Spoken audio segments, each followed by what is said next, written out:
राधे राधे, जय श्री कृष्ण। तो आज मैं आपको सुनाने जा रही हूँ मार्गशीर्ष मास के महात्म्य कथा का 17वां अध्याय। हे धर्मराज, मार्गशीर्ष मास देवताओं द्वारा अत्यंत प्रिय माना गया है। इस मास में जो मनुष्य श्रद्धा से उपवास करता है, स्नान तथा दान और भगवान का स्मरण करता है, वह जन्म जन्मों के पापों से मुक्त हो जाता है। इस अध्याय में एक प्राचीन कथा का मैं वर्णन करती हूँ। एक बार एक निर्धन गरीब ब्राह्मण अत्यंत दुखी होकर भगवान की शरण में गया।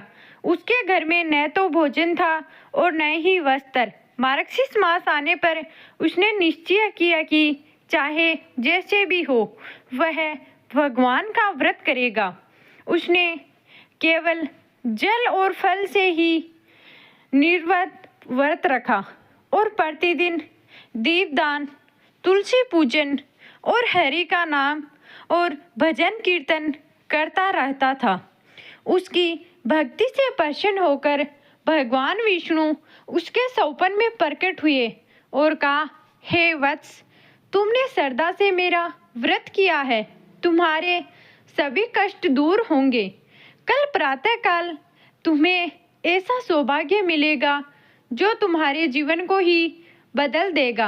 अगले दिन राजा के सैनिक उसके द्वार पर आए। राजा को अपने यज्ञ के लिए एक शुद्ध आत्मा ब्राह्मण की आवश्यकता थी और भगवान ने राजा के मन में भी उसी ब्राह्मण का नाम प्रकट कर दिया था। ब्राह्मण को राजसभा में सम्मान, धन, वस्त्र और भूमि दान प्राप्त हुई और ब्राह्मण का तो मानो सारा जीवन ही बदल गया हो।